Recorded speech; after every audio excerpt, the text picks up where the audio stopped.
Friends, welcome back to my channel. ఈరోజు మీకు ఈ సీరియల్లో ఏం జరిగిందో తెలుసుకోవాలి అనుకుంటున్నారా? అయితే వెంటనే మనం సీరియల్లోకి వెళ్ళిపోదాం. ఇక ప్రణతి కండిషన్ని చూసిన డాక్టర్ వెంటనే తనకి అబార్షన్ చేయాలి, లేదంటే ఆ అమ్మాయి ప్రాణాలకే ప్రమాదం అని చెప్పి ఇంకా డాక్టర్ అయితే అవనితో చెప్పడంతో ఒక్కసారిగా అవని షాక్ అయిపోతుంది. అయ్యో భగవంతుడా, ప్రేమించిన వాడు మోసం చేశాడు. కనీసం తన కడుపులో పెరుగుతున్న బిడ్డను చూసన్నా తను సంతోషంగా ఉంది అనుకుంటే ఇంత పెద్ద కష్టాన్ని తీసుకొచ్చావేంటయ్యా అని చెప్పి ఇక అవని అయితే చాలా బాధపడుతుంది. ఇంకా డాక్టర్ గారు చూడండి, మీరు ఎంత బాధపడినా సరే దాన్ని మేమేం చేయలేం. ఆ అమ్మాయి పొట్టకి చాలా బలంగా గాయం తగిలింది. ఇమీడియట్లీ అబార్షన్ చేయకపోతే తన ప్రాణాలకే ప్రమాదం. త్వరగా డబ్బు సిద్ధం చేసుకోండి అని చెప్పి డాక్టర్ అక్కడి నుంచి వెళ్ళిపోతారు. ఇక పక్కన ఉన్న భరత్ అయితే, అక్క మనకి ప్రణతి ముఖ్యం, నేను వెళ్ళి డబ్బు తీసుకొస్తాను అని అంటుంటే, భరత్ ఆగు అని చెప్పి తన చేతికున్న గాజుని తీసి ఇక భరత్ చేతికిచ్చి దీన్ని అమ్మేసి డబ్బు పట్టుకురా అని చెప్పి భరత్కి ఇస్తుంది. ఇక భరత్ అయితే, అక్క ఇప్పుడు ఇదంతా దేనికి? నేను ఎవరైనా తెలిసిన వాళ్ళని అడిగి డబ్బు అరేంజ్ చేస్తానక్క అని అంటుంటే, చూడు భరత్, అదేం వద్దు, ముందు ఈ గాజుని తీసుకెళ్ళి అమ్మేసి త్వరగా డబ్బు తీసుకురా అని చెప్పి ఇక అవని అయితే చెప్తుంది. ఇక భరత్ అయితే ఆ గాజుని అమ్మేసి డబ్బునైతే తీసుకొచ్చి అవని చేతికి ఇస్తాడు. ఇంకా అవని వెంటనే రిసెప్షన్లో డబ్బు కడుతుంది.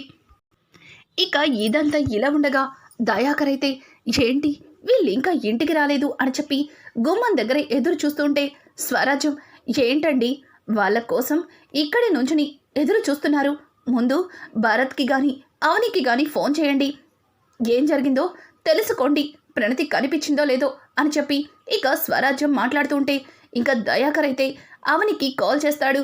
ఎన్నిసార్లు ఫోన్ చేసినా అవని కాల్ లిఫ్ట్ చేయదు. ఇక భరత్కి కాల్ చేయడంతో భరత్ దయాకర్తో, బాబాయ్ మేము హాస్పిటల్లో ఉన్నాం అని చెప్పడంతో ఒక్కసారిగా దయాకర్ కంగారు పడతాడు. ఏమైంది భరత్, మీరందరూ బాగానే ఉన్నారు కదా, ప్రణతి బాగానే ఉంది కదా అని అంటుంటే, ఇక భరత్ అయితే జరిగిందంతా దయాకర్కి చెప్తాడు. ఒక్కసారిగా దయాకర్, ఏం మాట్లాడుతున్నావు? ప్రణతి స్పృహ తప్పి పడిపోయిందా? ఇప్పుడు తను ఎలా ఉంది అని అంటుంటే, వెంటనే అబార్షన్ చేయకపోతే ప్రణతి మనకి దక్కదని చెప్పారు. ఇదిగో అక్క ఇప్పుడే హాస్పిటల్లో డబ్బు కట్టింది అని చెప్పి ఇక భరత్ చెప్పడంతో దానికి దయాకర్ అయితే, ఇదిగో మేం కూడా బయలుదేరుతాం అని చెప్పడంతో, వద్దు బాబాయ్ వద్దు, రేపు ఉదయం డిశ్చార్జ్ చేస్తా అన్నారు, మీరేమీ రావద్దు అని చెప్పి ఇక భరత్ అయితే కాల్ కట్ చేస్తాడు. ఇక పక్కన ఉన్న దయాకర్ అయితే, స్వరాజ్యం ప్రణతికి అబార్షన్ చేయకపోతే తన ప్రాణాలు దక్కవని చెప్తున్నారంట అని చెప్పడంతో ఒక్కసారిగా స్వరాజ్యం అయితే, ఏం మాట్లాడుతున్నారండి, అబార్షన్ ఏంటి అని అంటుంటే, తను స్పృహ తప్పి పడిపోయినప్పుడు ఒక పెద్ద బండరాయికి తగిలి పడిపోయిందట. ఆ బండరాయి ప్రణతి పొట్టకి చాలా బలంగా తగిలిందంట. దానివల్ల కడుపులో ఉన్న పిండాన్ని తీయకపోతే ప్రణతి ప్రాణాలకే ప్రమాదమని డాక్టర్లు చెబుతున్నారంట అని చెప్పడంతో ఇక స్వరాజ్యం కూడా చాలా బాధపడుతుంది. ఇక అప్పుడే దయాకర్ ఇంటికి ప్రణతిని చూడాలని వచ్చిన రాజేంద్ర ఒక్కసారిగా షాక్ అవుతాడు. ఇక రాజేంద్ర దయాకర్ దగ్గరకు వచ్చి, దయాకర్ ఏం మాట్లాడుతున్నావు? ప్రణతి హాస్పిటల్లో ఉందా అని అంటుంటే, అది బావా అని చెప్పి ఇక దయాకర్ తడబడుతూ ఉంటే, ఇక వెంటనే రాజేంద్ర అయితే స్వరాజ్యం వైపు చూసి, చూడమ్మా చెల్లెమ్మ, నీతో నాకు పెద్దగా పరిచయం లేదు, కానీ నువ్వు నా కూతురికి అలాగే నా కోడలికి నీ ఇంట్లో ఆశ్రయం ఇచ్చావు. నువ్వు నిజం చెప్తావనుకుంటున్నాను, నా కూతురు హాస్పిటల్లో ఎందుకుంది అని అంటుంటే, ఇంకా రాజేంద్ర అయితే స్వరాజ్యం మాట విని షాక్ అయిపోతాడు. అన్నయ్య గారు, ఈ నిజాన్ని మీతో ఎలా చెప్పాలా అని ఎన్నోసార్లు అవని సతమతమైంది. తను మీతో మాట్లాడడానికి వచ్చిన ప్రతిసారి కూడా తనకి మాట్లాడే అవకాశం ఇవ్వకుండా తనని ఇంటి నుంచి అవమానించి పంపించేశారు. అసలు నిజమేంటంటే అని అంటుంటే పక్క నుంచి దయాకర్, స్వరాజ్యం నువ్వు ఆవేశంలో చేయకూడని తప్పులు చేస్తున్నావేమో అని అంటుంటే, ఏవండి ఈరోజు కాకపోయినా ఏదో ఒక రోజు అన్నయ్య గారికి నిజం తెలిసి తీరాల్సిందే. వీళ్ళందరూ అవనిని ఎంతగా అవమానిస్తున్నారో, ఎంతగా అవనిని నిందిస్తున్నారో మనందరం చూస్తూనే ఉన్నాం. తను నిజం చెప్పాలనుకున్న ప్రతిసారి తనకి ఎట్లాంటి అవమానం ఎదురవుతుందో మనందరం చూసిందే కదా. చూడండి అన్నయ్య గారు, అవని మీరు అనుకున్నట్టు ఎట్లాంటి తప్పు చెయ్యలేదు. తను మీ ప్రణతిని కాపాడడానికి, తన ప్రాణాన్ని నిలబెట్టడానికి తను తన జీవితాన్ని త్యాగం చేసింది అని అంటుంటే, చూడమ్మా నువ్వేం చెప్తున్నావో నాకైతే అర్థం కావట్లేదు, కానీ ప్రణతి హాస్పిటల్లో ఎందుకుంది అని అంటుంటే, ప్రణతి వీధి చివర ఉన్న మెడికల్ షాప్కి వెళ్తానని బయలుదేరింది. అప్పటికి మేము తనని వద్దని చెప్పాం. అలానే ఇంట్లో కూర్చుంటే ఏమీ తోచటం లేదు, అలా వెళ్ళొస్తానని చెప్పి వెళ్ళింది. ఎంతసేపటికి తను రాకపోయేసరికి భయపడి అవని అలాగే భరత్ ఇద్దరు కూడా ప్రణతిని వెతకడానికి బయలుదేరారు. అనుకోకుండా దారిలో ప్రణతి స్పృహ కోల్పోయింది. అలా స్పృహ తప్పి పడిపోయినప్పుడు తను ఒక బండరాయి మీద పడిపోవడంతో తన పొట్టకి బలంగా గాయం తగిలింది. దానివల్ల కడుపులో బిడ్డని తీసేయాలి అంటున్నారట, లేదంటే ప్రణతి ప్రాణాలకే ప్రమాదం అంటున్నారట అని చెప్పడంతో ఇప్పుడు వాళ్ళు ఎక్కడున్నారు అని చెప్పి ఇక దయాకర్ అడగడంతో రాజేంద్ర అడగడంతో ఇక వాళ్ళు ఉన్న హాస్పిటల్ పేరు చెప్తారు. ఇక రాజేంద్ర అయితే అక్కడి నుంచి చాలా కంగారుగా హాస్పిటల్కి వెళ్తాడు. ఇంకా రిసెప్షన్లో ప్రణతి ఎక్కడ ఉందో తెలుసుకుంటాడు. ప్రణతిని అప్పుడే ఐసీలోంచి తీసుకొచ్చి ఒక రూమ్లో షిఫ్ట్ చేస్తారు. ఇక డాక్టర్లు అయితే మందుల షీట్ని ఇవ్వడంతో అవి కొనడానికి భరత్ అలాగే అవని వెళ్తూ ఉంటారు. ఇక రాజేంద్ర అయితే ప్రణతి ఉన్న గదిలోకి వెళ్ళడంతో ఒక్కసారిగా ప్రణతి హాస్పిటల్ బెడ్ మీద ఉండడం చూసిన రాజేంద్ర బాధపడుతూ, అమ్మ ప్రణతి ఏంటమ్మా ఇదంతా అని అడగడంతో ఇక ప్రణతి అయితే నన్ను క్షమించండి నాన్న, నేను చాలా పెద్ద తప్పు చేశాను, మన కుటుంబ గౌరవాన్ని మంట కలిపేశాను, మీ అందరూ కూడా నలుగురిలో తలెత్తుకోకుండా చేశాను అని అంటుంటే, అదంతా ఎందుకమ్మా, ఇప్పుడు నీకు ఎలా ఉంది, నువ్వు బాగానే ఉన్నావు కదా అని అంటుంటే, నాన్న నేనిప్పుడు బాగానే ఉన్నాను, కానీ మీకు ఒక నిజాన్నైతే చెప్పాలి, ఆ నిజాన్ని చెప్పకపోతే ఇంకా నన్ను నేనే మోసం చేసుకున్నదాన్ని అవుతాను అని చెప్పడంతో ఇక రాజేంద్ర ఏమైందమ్మా, ఏమిటా నిజం అని అడగడంతో ఇక ప్రణతి అయితే జరిగిందంతా కూడా రాజేంద్రకి చెప్తుంది. తను ఒక అబ్బాయిని ప్రేమించానని, అతని వల్ల ప్రెగ్నెంట్ అయ్యానని, తనిప్పుడు తప్పించుకొని తిరుగుతున్నాడని, ఈ దేశాన్నే వదిలి వెళ్ళిపోయాడని, నేను మోసపోయాను, నా వల్ల అవని వదిని మీరందరూ ఎంతగానో అవమానించారు, ఎక్కడ ఈ నిజాలన్నీ మీకు తెలిసి బాధపడతారేమో అని తన తమ్ముడితో నాకు పెళ్ళైనట్టు మీ దగ్గర అబద్ధం చెప్పింది. తను చెయ్యని తప్పుకి శిక్షని అనుభవిస్తుంది, అందుకేనేమో దేవుడు నాకు ఇట్లాంటి శిక్ష వేశాడు అని చెప్పి ఇక ప్రణతి అయితే జరిగిందంతా కూడా రాజేంద్రకి చెప్తుంది. ఒక్కసారిగా రాజేంద్ర ప్రణతి చెప్పిందంతా విని షాక్ అయిపోతాడు. అక్కడికక్కడే కుప్పకూలిపోతాడు. అలా కింద పడిపోబోతుంటే వెంటనే భరత్ వెళ్ళి రాజేంద్రకి చెయ్యిస్తాడు. ఇక పక్కన ఉన్న అవని మావయ్య గారు అని చెప్పి ఇక రాజేంద్రని పైకి లేపుతుంది. ఇంకా రాజేంద్ర అవనిని చూసి, అమ్మా అవని, నువ్వు ఏ తప్పు చెయ్యవని నా కొడుకు కమల్ పదే చెబుతుంటే, వాడు అమాయకుడు, తెలివి తక్కువవాడు, అలాగే మాట్లాడతాడని వాడి మాటని కొట్టి పడేశాను. నువ్వు ప్రణతి జీవితాన్ని నాశనం చేశావని, నీ తమ్ముడితో తనకి పెళ్లి జరిపించావని, అందరిలాగే నేను కూడా నిన్ను అవమానించాను, నిందించాను, నా మాటలతో నిన్ను చాలా బాధ పెట్టాను. నన్ను క్షమించమని అడగడానికి కూడా నాకు నోరు రావట్లేదమ్మా. అమ్మ అవని, ఈరోజు నా కన్న కూతురు నా కళ్ళ ముందు ఉండడానికి కారణం నువ్వేనని నాకు తెలుసు. నన్ను క్షమించమ్మా అని చెప్పి ఇక రాజేంద్ర అయితే అవని 2 చేతులు పట్టుకుని క్షమాపణ అడుగుతాడు. ఇక అవని అయితే, అయ్యో మావయ్య గారు, మీరు నన్ను క్షమాపణ అడగడం ఏంటి, మీరు నా కన్న తండ్రి లాంటివారు, కూతురు తప్పు చేస్తే దండించే హక్కు ఏ కన్న తండ్రికైనా ఉంటుంది. నేను మీకు నిజం చెప్పుండాల్సింది. ఈ నిజాన్ని మీ దగ్గర చెప్తే ఎక్కడ మీరు బాధపడతారేమో, మీ ఆరోగ్య సమస్య ఎక్కడ మళ్ళీ మీకేమన్నా అవుతుందేమో అని భయపడ్డాను. అందుకే ఇన్ని రోజులు ఈ నిజాన్ని మీ దగ్గర దాచిపెట్టాను. నన్ను నన్ను క్షమించండి మావయ్య గారు అని చెప్పి ఇక అవని అయితే రాజేంద్రకి క్షమాపణలు అడుగుతుంది. ఇంతలో వెనక నుంచి అక్షయ్ అయితే వస్తాడు. అక్షయ్ని చూసిన రాజేంద్ర చాలా బాధపడుతూ, రే అక్షయ్, నా కూతురు చూడరా ఎట్లాంటి స్థితిలో ఉందో అని చెప్పి ఇక అక్షయ్ని పట్టుకుని రాజేంద్ర ఏడుస్తుంటే అక్షయ్ ఏం జరిగిందో తెలియక అవని మీద విరుచుకుపడతాడు. ఇదంతా నీ వల్లే నా చెల్లెలి జీవితాన్ని నాశనం చేశావు.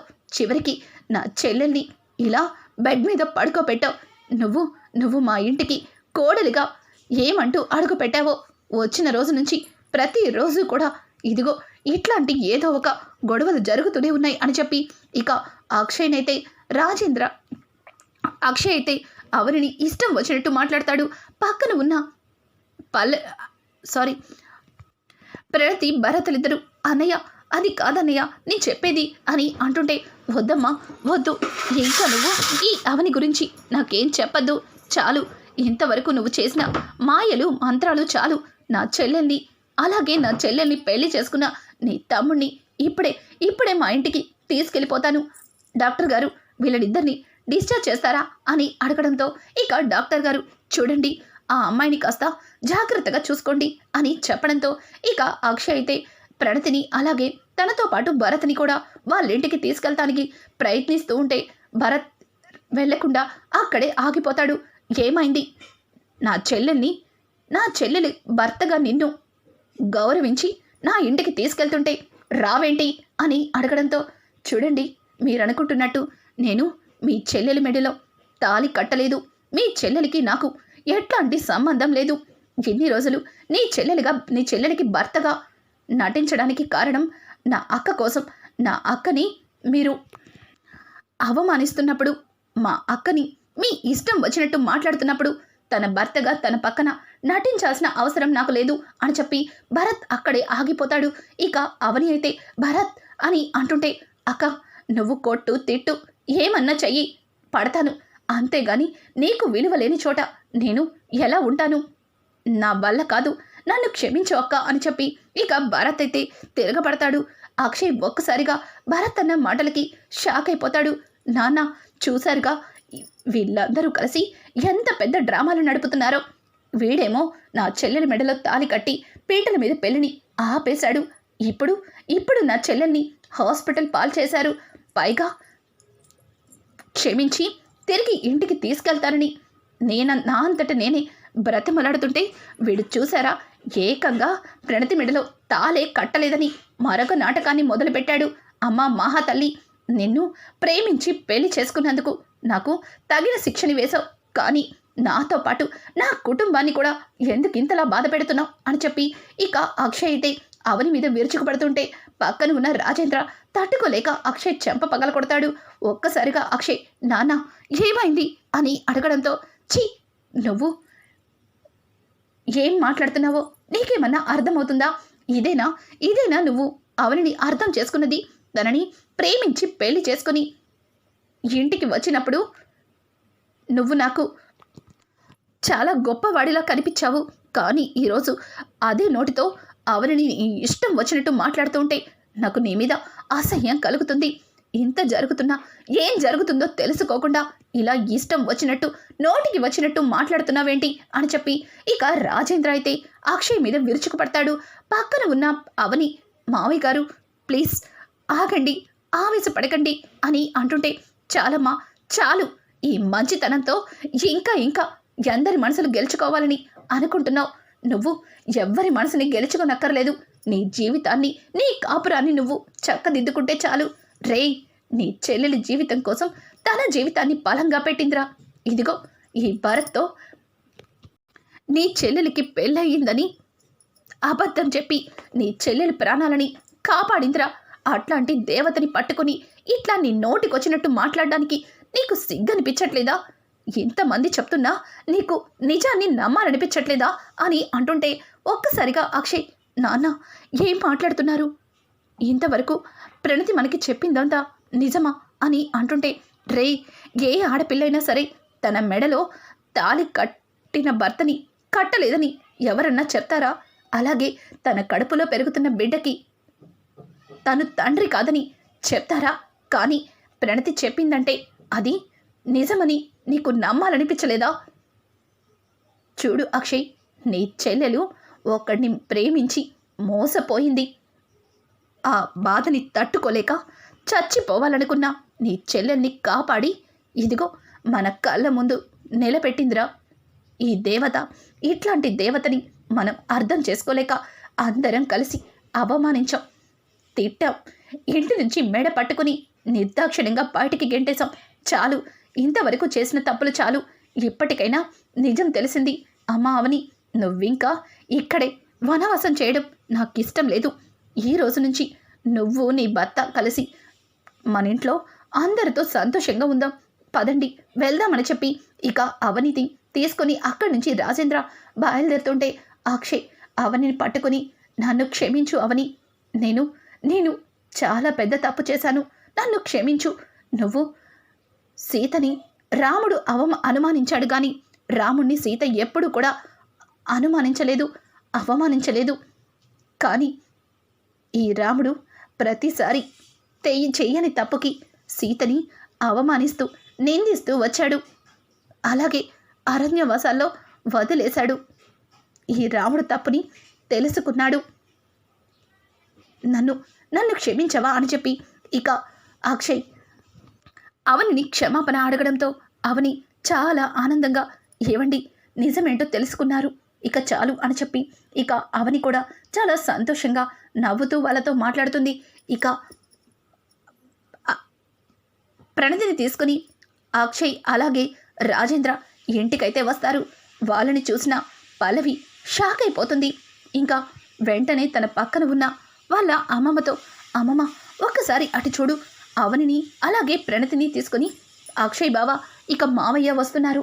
అసలు వీళ్ళని రాకుండా చేస్తుంటే వీళ్ళు ప్రణతిని మాయ చేసినట్టు మావయ్యని అక్షయ్ బావగారిని కూడా మాయ చేసేసిందా అవని అని చెప్పడంతో ఇక భానుమతి అయితే, రే రాజేంద్ర నువ్వేం చేస్తున్నావు, ఈ అవనిని ఎందుకు తీసుకొచ్చావు అని అడగడంతో, అమ్మా నీకేం తెలీదు, పార్వతి వెళ్ళి హారతిని తీసుకురా అని అంటుంటే, ఏంటండి మీరు నన్ను హారతి తెమ్మంటున్నారు, ఇప్పుడు నేను ఈ మహాతల్లికి హారతిచ్చి లోపలికి తీసుకురావాలా అని అడగడంతో, అవును హారతిచ్చి నువ్వే లోపలికి తీసుకెళ్ళాలి అని చెప్పి ఇక రాజేంద్ర అన్న మాటలకి ఒక్కసారిగా పార్వతి షాక్ అయిపోతుంది.